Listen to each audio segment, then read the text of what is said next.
Hello and welcome back to the channel. Be sure to bitch slap that like button, leave a comment below, and if you're new here, welcome. Hit that subscribe button if you're so inclined so you get notified when we go live or upload a new video. At the time of this recording, we're rapidly closing in on our 1000th release. Man, time flies when you're having fun. But it's been a hot minute since I've released a video with this format. I really wanted to take a logical approach to this topic, so putting my thoughts down on paper or via keyboard is really the only way for me to do that properly, which brings me to the topic of today's video. We're going to be discussing a pair of upcoming films, and to no surprise to me, they're both female-centric. Come on. But wait, they both star Margot Robbie. I know, right? Doesn't sound too bad after all, does it? Oh no.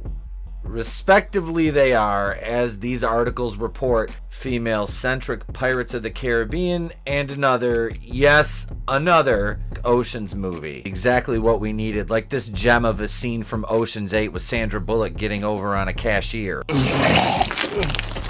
But we'll talk about that in the video. So without further ado, monkeys, roll the footage. What did I do to you?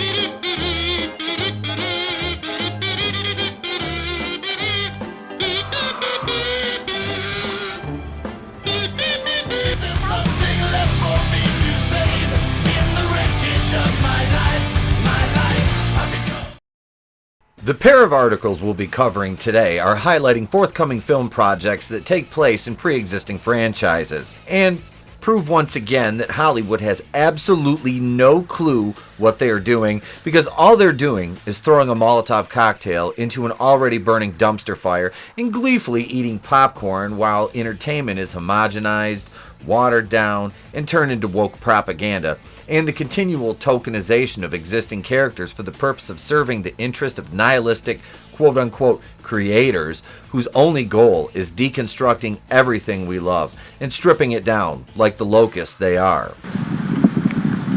But I digress. Let's briefly cover these two articles, one from Deadline and another from Bounding Into Comics, and we'll talk about the themes of both of them along the way. We'll start out on Deadline and talk about the new Ocean's 11 film set to star Robbie, which is the last thing that this franchise, which I'm admittedly not much of a fan of, but I felt this falls right in line with the current climate of men bad, women good, women stronger, women smart. Oh, you get the picture. Yada, yada, yada. So let's dive into the article by Matt Grobar from Deadline. A new Ocean's 11 film starring Margot Robbie is, quote, in active development at Warner Brothers. Deadline can confirm. Four-time Emmy winner Jay Roach, Bombshell, is looking to direct the pick, which is not yet green-lighted. The fact that it is not yet green-lighted doesn't confirm or deny anything either way, aside from the fact that they're currently working on it. But to be honest, this franchise probably doesn't need another female-led entry after the disaster that was 2018's Ocean 8, starring a cadre of actresses that all failed to make the movie work in any way that was remotely entertaining. While we hear the film scripted by Carrie Solomon will be set in Europe in the 1960s, further details with regard to its plot are being kept under wraps.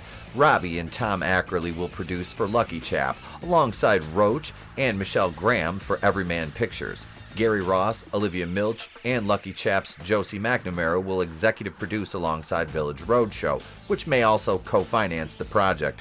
Warner Brothers is eyeing a production for start in the spring of 2023. So what I'm understanding is, based upon this information, the movie will undoubtedly be a prequel to the Ocean's 11 from 2001, and starring Robbie, who will probably play the lead, and show that she was pulling all the strings all along, and just allowed the men to think the plans were all their idea, or something like that.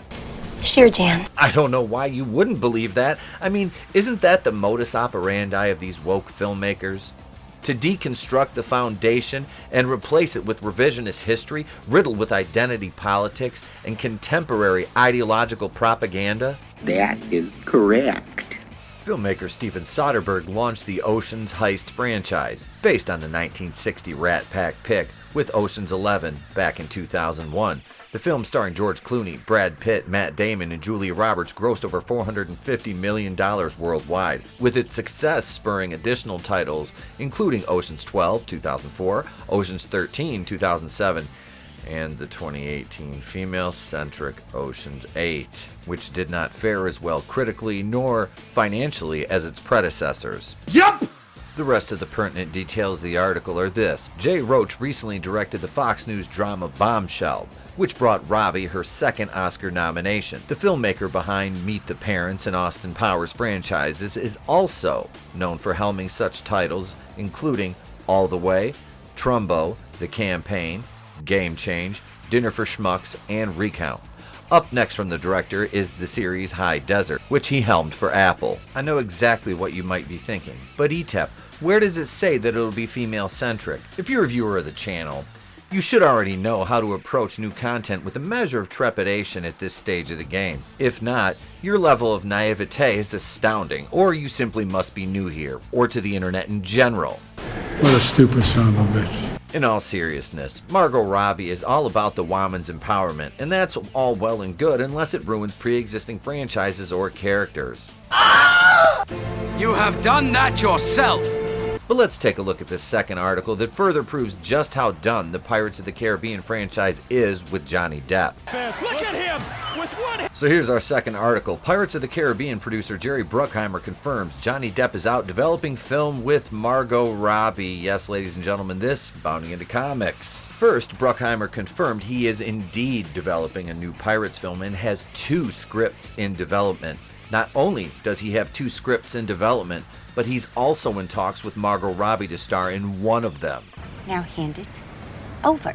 Shut up, bitch! And this is where the female-centric themes come in. When asked if he was working on a sequel with a female lead, Bruckheimer stated, "Yes, we're talking to Margot Robbie.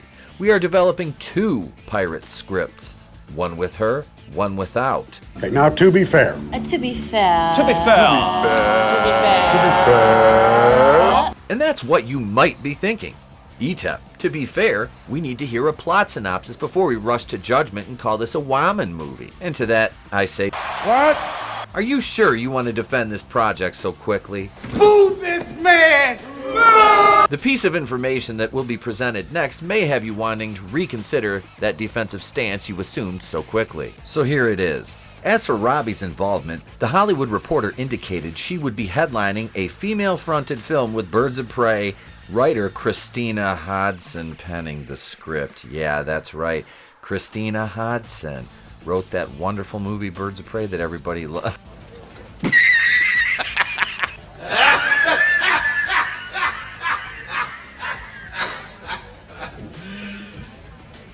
Are you serious? At the time, they reported the film would be wholly original story and with new characters under the Pirates moniker. Robbie would discuss the film with Collider in November of 2020, saying, "A lot of girl power. It's too early to talk about it, but I appreciate that you're psyched on the combo. I love Christina, obviously. I'm not a producer on Pirates, so I'll sit back and kind of wait for the process. The way you're allowed to do as an actor, which is nice. I don't have to stress about it just yet. We're really, really excited at the prospect of kind of adding a very key female element to that world." Oh my god, who the hell cares? My sentiments exactly, Peter. These 2 franchises had a good run, but nobody is clamoring for any more Oceans movies, and no one, and I mean no one at all, is asking for more Pirates of the Caribbean.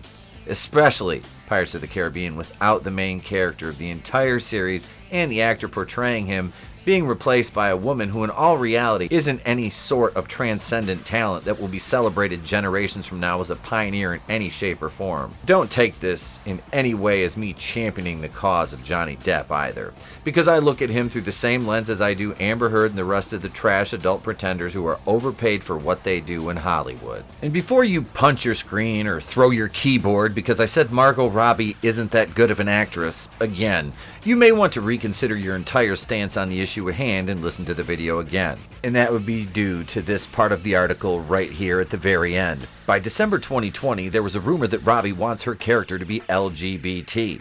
The Express reported, according to a Hollywood insider, the star has apparently been looking for ways to spice up her character a little bit more and bring her into the 21st century, despite living during the golden era of piracy. The source told them, Margot wants her character in the POTC film to be LGBTQZs! Because that's what heroes do. But if you comprehended it as well as enjoyed it, please let me know by leaving a thumbs up and a comment. Do you think that these projects will actually come to fruition? And when they inevitably fail financially, if they do come to fruition that is, who's going to take the blame? Most certainly not a woman. Can't blame a woman. Also, if you're not already, please take a moment to consider subscribing to the channel. It's free and it always will be. But if you are in the mood to spend a few dollars a month, you can become a Kazooian for the bargain price of $2.99 per month. There will be more information about that at the end of the video. I'm Infinitale of the Place to Be Reviews, and I've been here with all of yous. If I don't see you, have a great day, a pleasant tomorrow, and I'll catch you on the next one. Get your own. Take that, you bitch! Oh, what the hell? How'd you like that? Hey, joke's on you. I have hepatitis. Boom! I could do